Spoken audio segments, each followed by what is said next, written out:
And here we are at the campsite where I promised to be. I have a whisk-cola handy.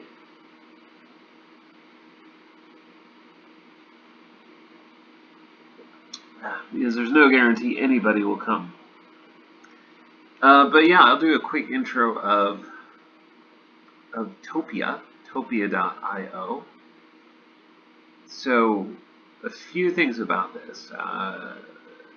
Just so you know what to expect, if anybody does approach, and you do see there are a few people here based on these arrows pointed at the top of the screen. So if anybody does approach, suddenly their video appears. They may be here for a mirror box reading, but there's a better chance that just here. And we're gonna. Protocol is this: we're gonna be very friendly. We're gonna explain that we're in the middle of a reading, and if they'd like to be a part of it. Don't know what we're gonna do about videotaping because it is actual video. That does seem like an invasion of privacy. Actually, we shouldn't do that. so I think I'm just gonna have to do the reading without anybody having shown up, because nobody's gonna agree to have their video posted, I'm sure. So yeah. Anyway, another thing about Topia, because I did want to be very completist in the spaces I visited during the tour. I included this as as a date, even though it's not technically speaking a virtual world. This is actually in my books a step above a Zoom call. Because there's a spatial element, you can very organically group yourselves in an environment. You see, this is my little green person, and for example, if this blue person comes down here, well, if they all come down here, I can kind of step aside with the blue person. But speak of the devil, and they shall appear. The blue person, Krista, is coming towards us. Cannot see us yet, but when they come closer, they will be visible. But people are shy too, so you never know what you're gonna see when strangers are on camera. Um, yeah, if you're old enough, maybe you remember chat roulette days.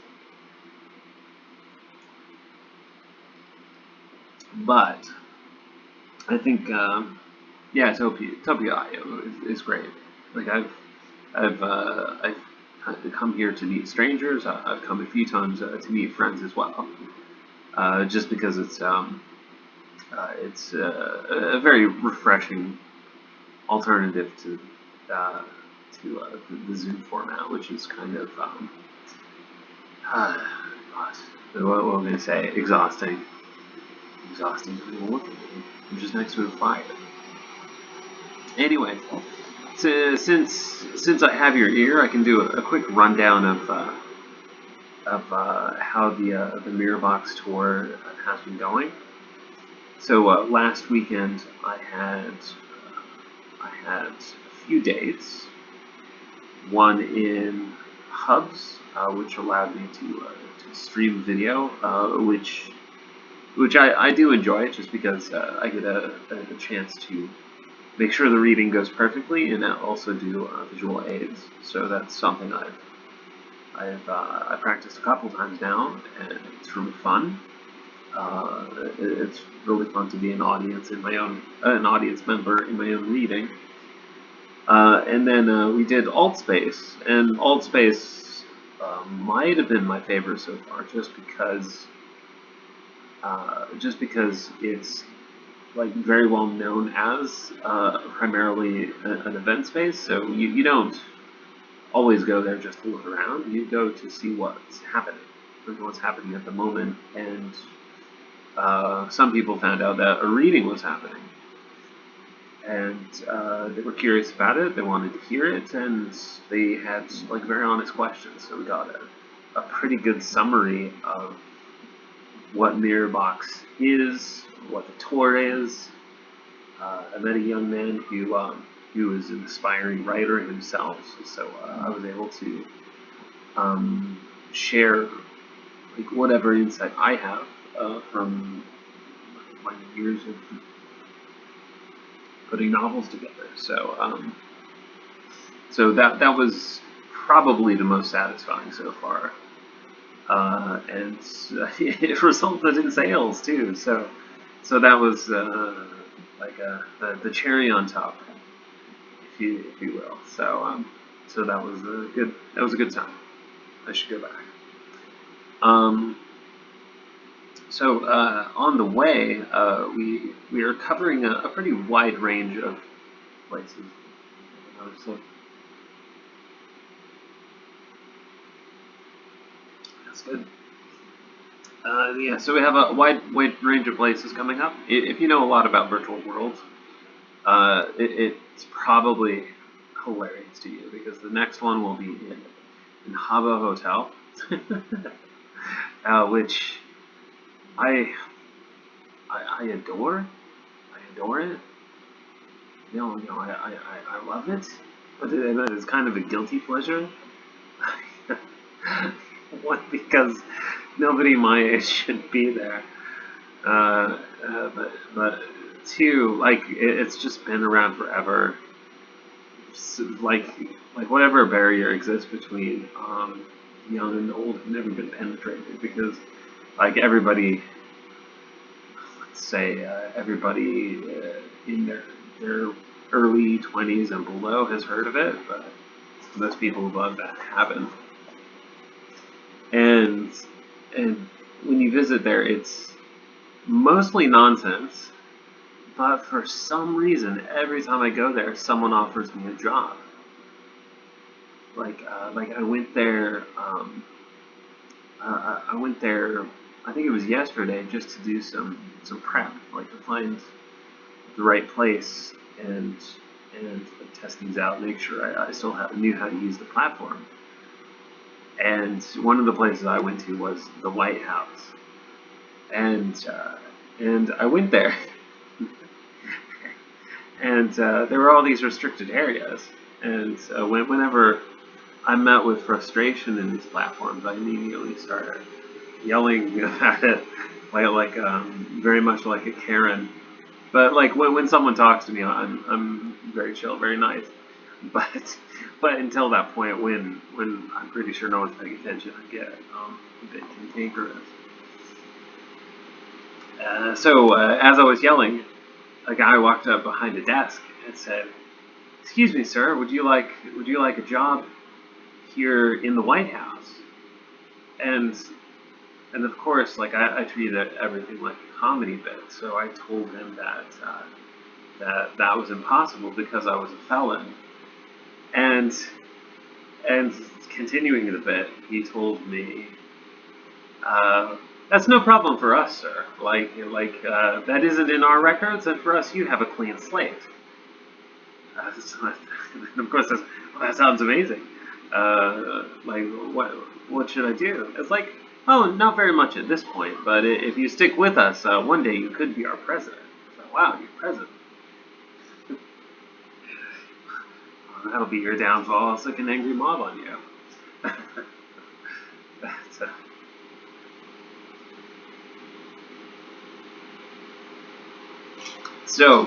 so yeah, Habbo Hotel is next. Then we have Somnium Space, which is a crypto-based land, which like I've had some conversations with the owner, I guess, the founder, Alt Rat is the name he goes by on some social media, and like really nice guy, always open to talk. And as for the platform, like it kind of thrives on the crypto end of it, which I'm not entirely like fluent in. Like I don't have to be. Like if I have any questions, I know people who are in that world. So so I'll let them do all the work. Um, and then that'll be followed this weekend by a couple of VR only dates because uh, this whole tour has been a huge mix of like VR cross-platform and then desktop only locations, which is kind of a surprise to some of my colleagues because I came initially from a VR background, I joined a VR lab like 5 years ago, like when they were just popping up, and I was working with the what they call CV2, like early Oculus headsets, and becoming um, familiar with this whole world early on, and also becoming part of the community through many creative efforts. Like for a while, I had a lifestyle magazine about social VR. It was called Social Life VR Styles, and that was really fun. I wrote like a thesis on harassment in social VR, and uh, I've also had this not long running, but like for about a year, I've had this YouTube show called VR Special. But it's like an improvised comedy thing. Mostly we go to Rec Room, but these days we're only doing it seasonal, like when it seems like there's a reason to. So yeah, I've done all of these things within VR, but because I got a position, well, like a teaching post within a game design department, teaching a course called Virtual Worlds. I've just been like, branching out and just saying, well, like VR is an access point for a lot of these places, but there's a continuity between like social virtual reality and social virtual worlds generally that are desktop. So I consider myself less a VR person and more of a virtual worlds enthusiast, I guess. Yeah, but again, Topia is really a virtual world, so we're fudging it this time. All right. I see one arrow, but again, I think we're going to have an issue if anybody actually comes out here and goes on screen. So let's read a paragraph or two, and then go say hi. Say wow. All right. So yeah, I picked a short passage early in the book that helps us get to know our protagonist, Orson. This is from the book Mirror Box, which is the whole reason I'm doing this. So he quits medical school to work at a store that sells lamps and light fixtures. So he was highly educated at one point and doing very well on his way to being quite successful within his field, but he decided to give it up for something that required like none of his education, just because it was more freeing and more. I don't want to say more satisfying, but perhaps less pressure. Like his motivations are a little undefined at this point, but we're describing here his reasons for choosing his medical field, which was dermatology specifically.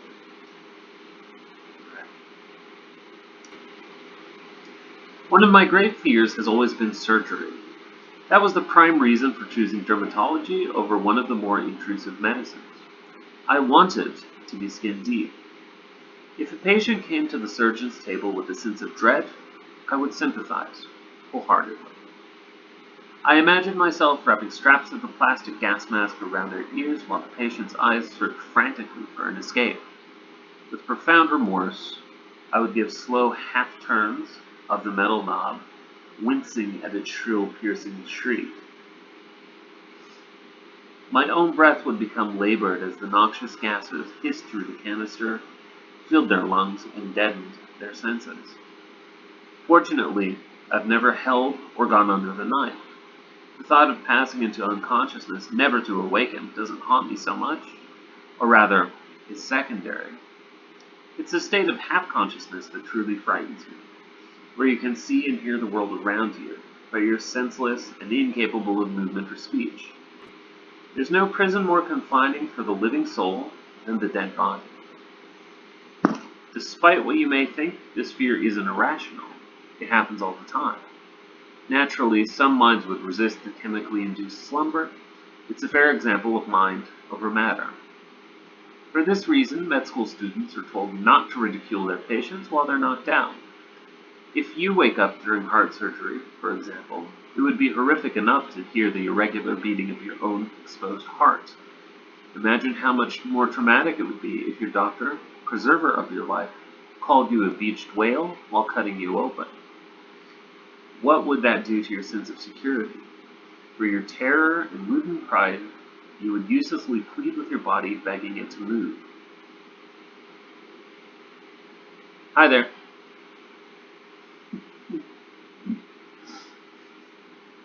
That was Chris. He's my best friend now.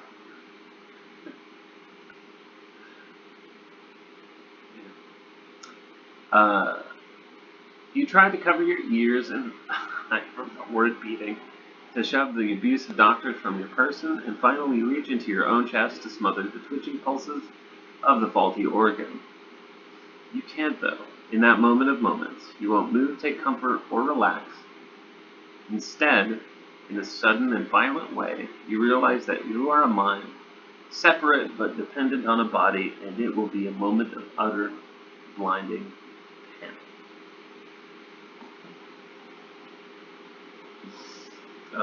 That'll be interesting. Alright. Well, this is going up on YouTube, and it was excellent to see Topia again. I hope, if you stuck with the end of this, you're seeing it on time so that you can come to more dates, but if not, why the fuck? Take care.